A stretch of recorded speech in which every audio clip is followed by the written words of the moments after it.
Hello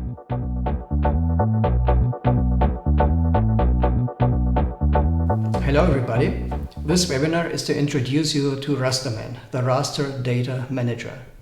Rasdaman is a flexible and scalable engine for fast processing of massive multidimensional arrays. As more and more big data operators are utilizing rasdaman, we have decided to establish this series of webinars. My name is Peter Baumann. I'm principal architect of rasdaman. And my name is Dmitry Mishev, core developer of rasdaman. We hope you find these webinars helpful in your endeavors with rasdaman. So let's jump into rasdaman installation and administration. Our learning goals for today are, besides from getting the terminology of the raster model, how to install rasdaman, how is it structured, how can it be administrated, how to maintain security, and finally GeoRaster services. All we need actually is just a little bit of Unix knowledge. So we are dealing here with large multidimensional arrays or raster data or gridded data, whatever you want to call it. That's the basic data structure that rasdaman maintains. So we have sort of a data cube that has dimensions, and each data cube is limited by a lower and upper bound along each dimension. And that altogether determines its spatial domain, although that could also be a spatio-temporal domain. And at each coordinate position, we have cells, and inside this cell, we have cell values sitting. Okay, that is the basic structure. And over these data cubes, then, we can query. Actually, the rasdaman model embeds itself into the relational model, as we have tables of such arrays. It's boring to just have one data cube. We want to have many of them. And so actually we have collections or tables of typed multidimensional arrays, and each such entry is an array plus its object identifier, which allows to uniquely identify it. Queries on this follow the classical select from where paradigm, which we know from SQL, but extends that with array expressions. If you want to know more details, then look into the QL guide or follow our future webinars on that. Array expressions, therefore, return arrays or scalars. Array expressions is what we add to the query language as such. The overall query language, as mentioned, is like SQL, and therefore array query overall returns a set of arrays or scalars. Let's look at examples. The first query, the left box, says we want to look into image collection, and we iterate over all tuples, and we have the tuple variable img identified for this. This is like in SQL. And in the select clause, we do processing. So for every image that we find, we return the sum of the red and the blue channel respectively. Okay, so the result here is a set of arrays. On the right-hand side, we again inspect every image, that is every tuple in this image collection table, and now we compute the average over all cells in the red band.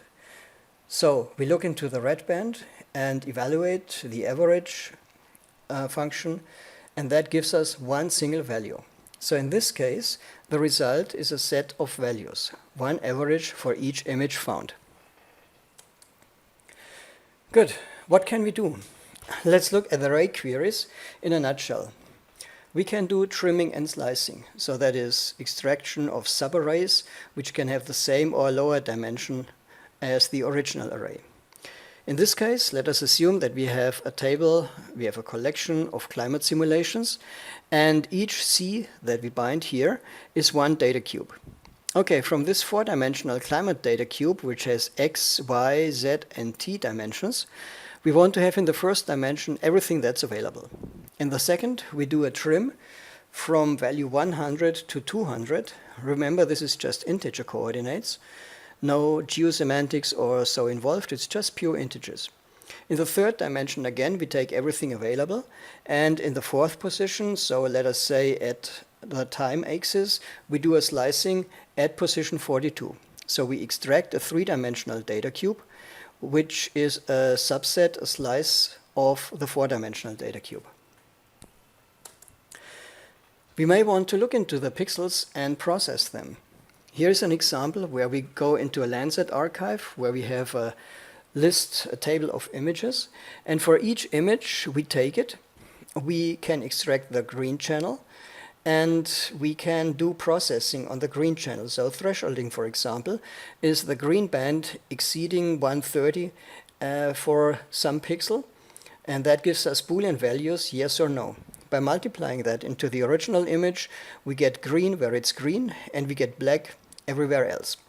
So this just shows that we can do processing on the data, on the images, just as we would do processing on individual pixels. Note that both expressions actually are independent from each other. The first one just does subsetting and extraction, but delivers all the values that are selected as they were.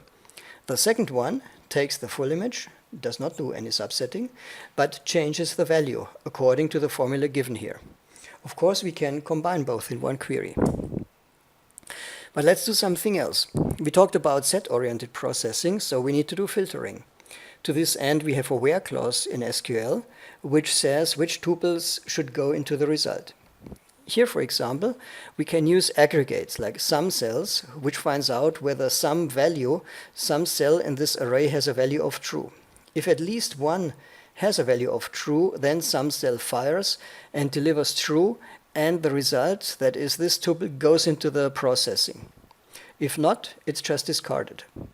In this case, the predicate to be evaluated says MRI graded 250, that is a thresholding again, and then it's combined with a mask to just look into values that are sitting in specific regions. So we have seen that we can do aggregates, like in SQL, and we can do search, we can do set-oriented search. We did not talk yet about the formats. How is an array actually returned? The answer is Rasterman returns it in the main memory format of the application, ready for further processing. Sometimes, however, you don't want that. For example, you want to display a result in a web browser. So you want to convince Rasterman into giving you the result in a particular format. To this end, we have the encode format, which takes some expression, evaluates it, and then encodes the result into some format. For example, here, Landsat is 2D, that matches nicely into PNG. So actually, we can build a PNG image and send it back to the user. This way, processing is completely independent from the transfer format that is being utilized. This was what the user sees when querying. Behind the curtain, we do a lot of things to make Rasterman fast. So on the data side, we have adaptive storage partitioning and distribution. So we partition a large array into subarrays that are convenient to handle. And we can do a partitioning into any shapes, and that allows us to tune that actually to the access behavior. So in the middle case, for example, if we assume that the direction into the screen is time, we could arrange our data into long rods so to have time series processing with one disk access. So actually, this can streamline data for time series analysis. And we have different strategies available, even including overlapping regions, etc. That has proven successful on more than 130 terabyte sized databases. On the processing side, we do a lot with optimization techniques and also distributed query processing in clouds and federations. And we have successfully split single queries over more than 1,000 cloud nodes. So in such a case, we would get a query like the one bottom left, and we find out that the blue data are sitting at the blue node, and the green ones at the green node, and therefore it makes sense to spin off subqueries and send them to the nodes for processing. Obviously, this makes processing twice as fast just by the fact that queries are executed in parallel, and additionally, we save transporting the data to some processing node. So effectively, the query gets much faster than if it would be executed sequentially. And we do splitting based on the semantics, on what we know about the coverages, about the arrays. So actually, this is adaptive and is just decided at the moment the query comes in. This actually has made Rasterman quite visible over this planet. and it's now known in a lot of places. It's interesting to watch OpenHub, which says actually we are in the top 10% of all project teams on OpenHub. We are quite proud of that. And the estimated cost, bottom left, is currently closing up to $10 million. Okay, still, you get it for free. It's available in open source. Actually, that also has coined a new research direction. Rastaman effectively has coined array databases, and it's still the only one that is in large-scale operational use currently. And that also has brought us into standardization, and so the concepts of Rastaman have made their way into the OGC and ISO Big Geodata suite, and the ISO SQL standard is currently being extended with multidimensional arrays. That will be the MDA extension to SQL. Plus, there is a couple of innovation awards that have been awarded to Rastaman, in particular 2014 in the Copernicus Masters competition. Rastaman has been the winner in the T-Systems Big Data Challenge. Okay, but let's get hands-on. Let's talk about installation. So if you want to get Rastaman running, you have actually 3 choices, all of which are documented on the rastaman.org wiki. You can install from source, you can install via RPM download, and you can download an VM. That is something that we have in preparation, will soon be available.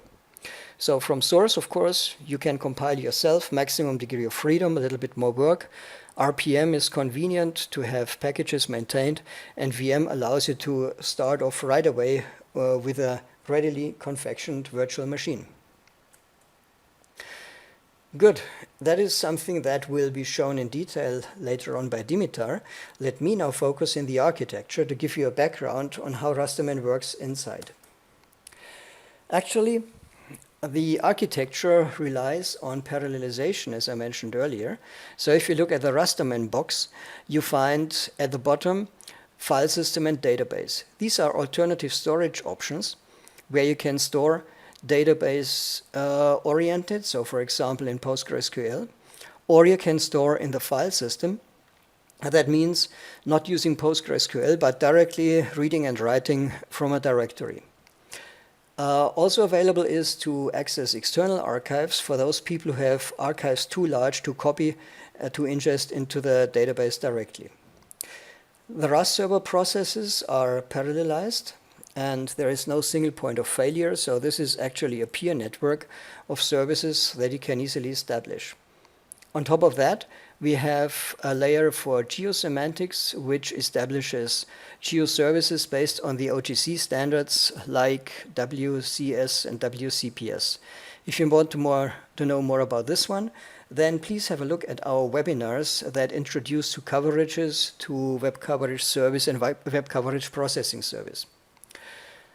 All of that is fully networked, so you would access Rastaman via some web clients, which is either machine to machine, so some other server generating requests to Rastaman, or for example via a browser with direct human interaction. If you have downloaded and installed, you will get a couple of directories where by default you have user local Rastaman available with a couple of files there. The most important directories are etc, where you find all the configuration files. In the bin directory, guess what? You will find the executables. Under share, you find documentation, example code, and things like that. And in the log directory, you find the server log files. The documentation is either accessible online via rastaman.org or with a distribution documentation set. In the share rastaman doc directory, you find index.html, which gives you a consolidated view on the documentation, and then you can drill through further. The whole suite is actually established in a modular way following the Unix philosophy. So at the bottom, you have the data management, and there is data definition and data manipulation via the Rastaman query language. You find C++ and Java APIs. All are fully accessible. However, if you just want to use web services and you're not interested in drilling on that level, you can just as well start on the next one, where we have the OGC interfaces and web-based server control available. Finally, there are web front ends, clients, and the rasdaman web client, Toolkit, etc., and server administration. So this is the client side of it. So all those layers are fully accessible for programmers. Okay, so much about the rough structure. Now, what do we need to know about administration? This is the server architecture. Does it look different? Actually, it's pretty much the same, but now it's broken down to executables. So we find the raster query engine. This executable is called RAS server. That is what we have seen before, which can be parallelized. You can have many instances, many processes of RAS server on one machine. This RAS server accesses the array store to respond to queries. Queries it receives via the client library, and that is raslib for the C++ part and rasj for the Java part. This is what you link into the application so that it can access the database. This is pretty much the same as with any traditional database system. However, there is one difference when it comes to authentication. The client library initially does not go to RAS server right away. It first has to authenticate itself. And to this end, it connects to the server dispatcher, which is called rasmgr, RAS Manager. The server dispatcher finds a free RAS server, assigns it to that application, and returns that RAS server ID to the client. And henceforth, the client library will talk directly to the RAS server. So the server dispatcher is only engaged when a connection is established or finished. Now, this server dispatcher can be controlled via a utility that's called RAS control. So you have a command line tool here which allows you to connect to the server dispatcher and tell it what to do. They communicate via ports which follow some conventions. The server dispatcher RAS Manager by default uses port 7001. And the raster server processes use ports 7002, 7003, etc. This can be changed, but if you don't need to change, why should you? Because this is the default used everywhere. So that is already available without any extra activity. So now you got rasdaman installed and you want to work with it. The first thing you will want to do is start your server manager and the server processes. You could do that manually, but the simplest way is use that script, start rasdaman.sh, where you can start single processes or all of them at once or selective ones. There is many choices that's highly configurable. And that actually looks into the servers that are defined in etc/rasmanager.conf. That tells about the worker processes. If you want to stop your system, then say stop rasdaman.sh, and we'll stop the whole system consisting of RAS services and RAS Manager. Alternatively, you can install service scripts, which you could add to etc/init.d, and then you have another syntax, but essentially the same service. A word about the server log files. The server manager log is available in the log directory, and also the server worker logs. They follow a particular naming convention so that you can identify them easily if you want. And they're available for support diagnosis. So don't throw them away. Whenever you have an issue and want to ask us for help, then we will ask you in turn for the log files. So it's good to keep them. You can set the verbosity actually in rasmanager.conf. Now, about the location. This is in your installation directory, but actually you could just as well change that to set it to a system log dir like var log, for example, as this box shows, or even put it into a separate file system. You are completely free to do that, and for operational use, it's maybe a good idea. Good. Did I mention server configuration? rasmanager.conf is the file containing all the configuration parameters. This is inspected at startup, and can be modified, and the server behavior can be modified at runtime using Rust control. They both use the same syntax, so you don't need to learn anything in addition. For example, you can define a server process named N1, which is to run on host Floridita, uses communication type N, runs on port 7002, and actually it should connect to database host rasdaman_host. Then you change a few parameters, which you can look up in the documentation. So actually, this is the way how you can do a detailed definition of the behavior of each individual server process. But again, you don't need to. If you want to have an interactive server control, as I said, Rust control allows you to attach yourself to Rust Manager and do a few things. For example, you may want to ask, what is the status of all Rust server processes defined? So you invoke Rust control with your host, which is likely then localhost, but can be over the web. You will have to authenticate with username and password. And then you can ask, for example, list SRV. This will give you a list of all the server processes and their current status. Useful sometimes. You can stop individual server processes with down SRV1 N1, you would terminate N1. You could stop all at once, minus all, or you can launch all at one, start. There's a lot more things you can do with it, but again, this is all hidden under the hood. You may just as well be happy with only using start rasdaman.sh. Good, that gets us to security. I mentioned authentication. Actually, authentication is mandatory for all Rastaman access. There is a concept of named users, and so you have username and password for authentication. This authentication gives you then different rights. The rights available are C, A, S, and I on the system. So C for user may change system configuration, A for user may perform user management, so add and delete users, reset passwords. S is the right to start and stop the Rastaman servers, and I is the right to obtain server status information.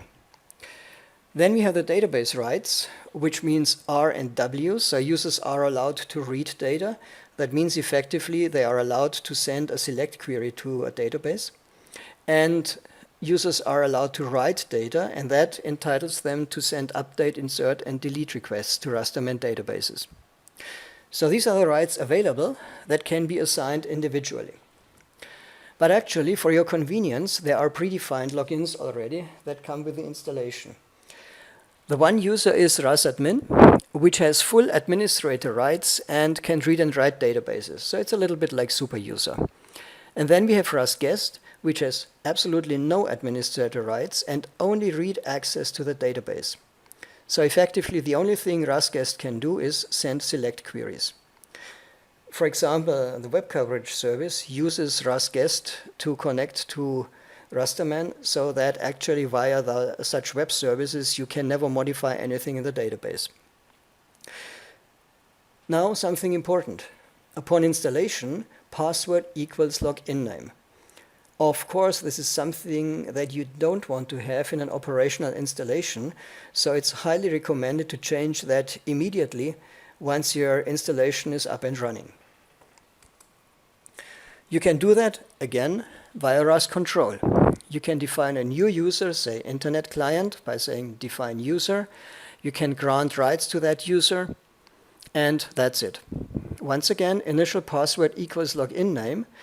And if you want to change that, then you have the Rust password utility that allows you to set the password by first indicating the old one and then entering the new password twice. So pretty much like the Unix password utility. Tricky question.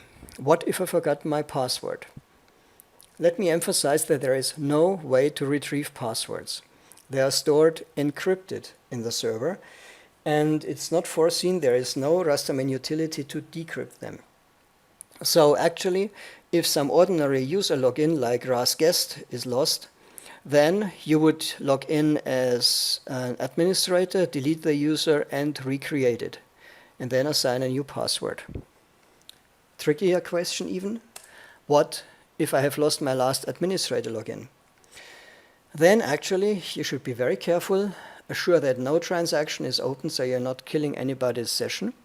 Then stop rasdaman, delete the authentication file which is sitting in etc, restart rasdaman, and now rasdaman, when it does not find that file, establishes a fresh one with rasadmin and rasguest defined as before. And of course, first thing you will do is change passwords. Okay, and that was about the basic installation. What does it look like? How does it work internally? What about security? Now finally, specifically for rasters, GeoRaster services, how does it work there? So adding in Geo Semantics, that means we need to know about coordinate systems, space and time coordinates and stuff like that, so that we can handle sensor, image time series, simulation and statistics data. Such data cubes can be managed nicely with rasdaman, and the access interface is completely based on the standards of the Open Geospatial Consortium. So web map service for zoom and pan over map images, web coverage service for data retrieval, web coverage processing service for queries on spatial temporal data cubes, web processing service, and so on. Actually, rasdaman is the WCS core reference implementation. If you want to configure and deploy the geosemantics layer, which is on top of the rasdaman server hierarchy, then look for the petascope.jar file and make it known to a servlet container. That actually uses, as I said, the rasguest user for retrieval and the rasadmin for WCST, so for updates on the server. And these usernames and passwords are set in the petascope.properties file. So this is something that you should adjust so that this geosemantics front end is allowed to connect to the rasdaman server. Actually, we have separate webinars on these coverage services, and I would invite you to meet us there again. Let's install rasdaman RPM packages now.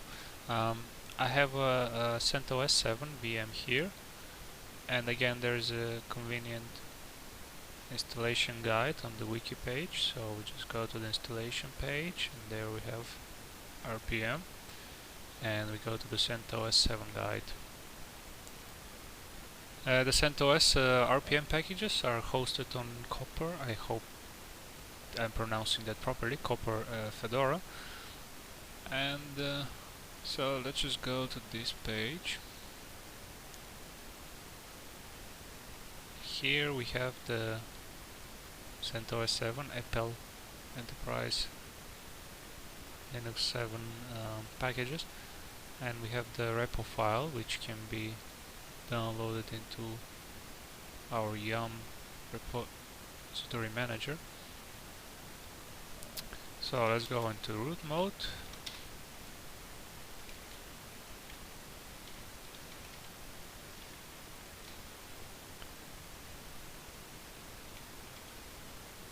Let's just get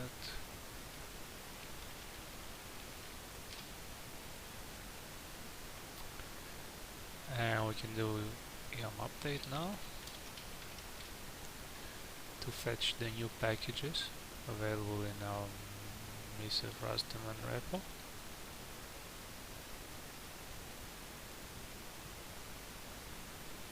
Now if we search for the rasdaman packages, we should see a list of the available packages. So we have the core rasdaman installation RPM, rasdaman headers and libraries needed for developing clients, documentation, examples, Petascope, OGC frontend,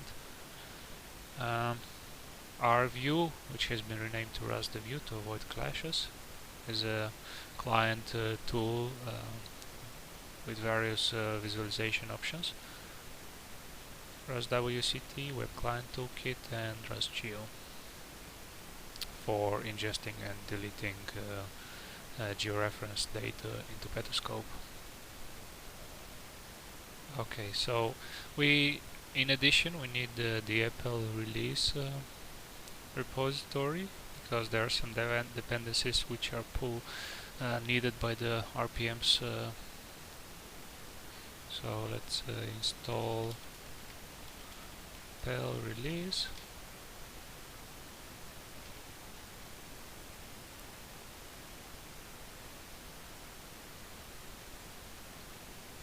Okay, so now we can install the packages which we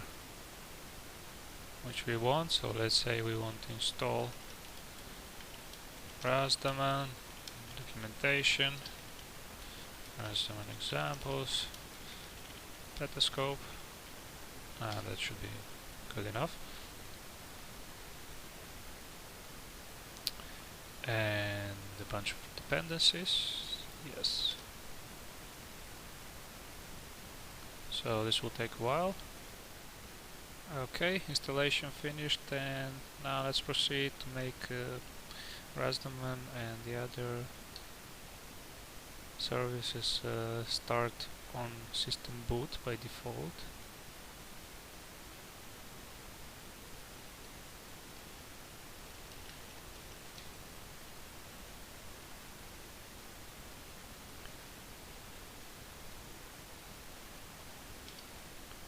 And we'll do the same for PostgreSQL.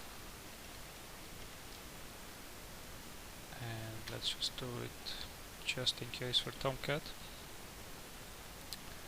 Okay, now we proceed with initializing PostgreSQL unless we have already installed and initialized it. So let's just do service initdb.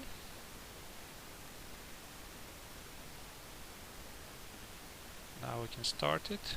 Start. And once this prerequisite is over, we can initialize rasdaman.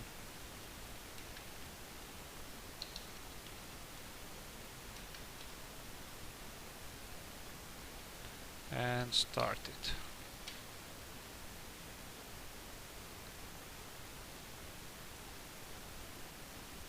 Simple query.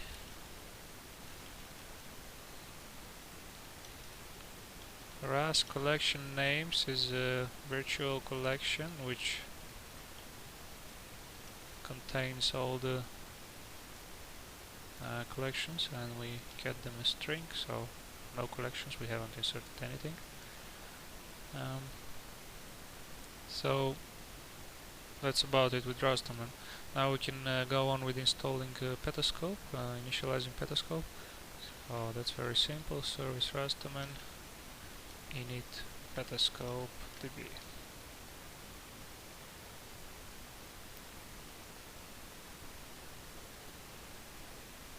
And let's restart Tomcat just in case. Good.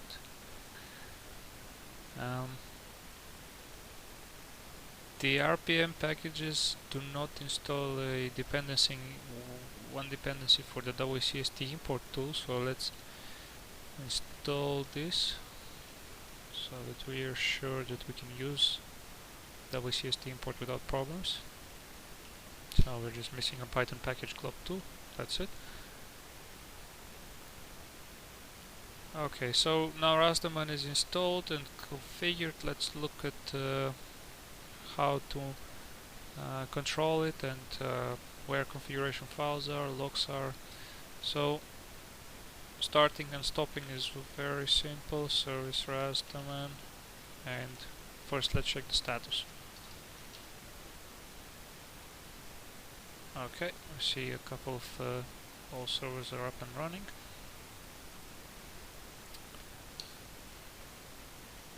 Let's stop. So let's look at the configuration files, which can be found in etc rasdaman. We have the rasmanager.conf for controlling the servers and the rasmanager process. So we can specify the connection to the database, which in this case is just a path to the SQLite file. And then we have each server defined with a name, host name, port on which it's running, and then some further parameters. We have the Petascope properties. The RPMs set up Petascope with default peta user peta password to PostgreSQL, which should be updated for security reasons after installation. The file will not be overwritten by updates.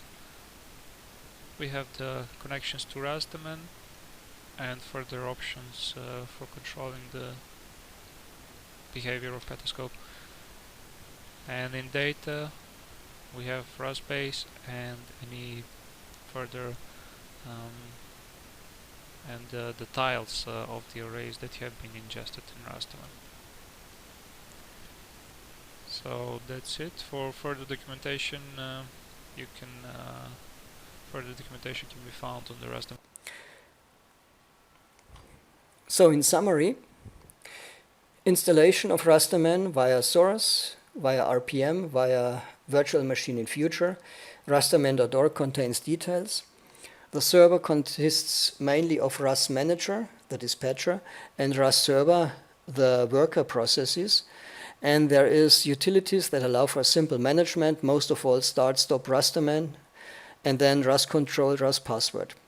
Security and authentication is properly considered, and there is a layer for Geo raster services that makes rasdaman immediately a very flexible and versatile and scalable Geo raster server. Yes, and the server logs, once again, please don't drop them. Whenever you need support, we will need to see them. So otherwise, it's very hard to decide for anybody what has been going on in your server. And that's it for now. We hope that you'll have a lot of fun and see you maybe in one of our next webinars.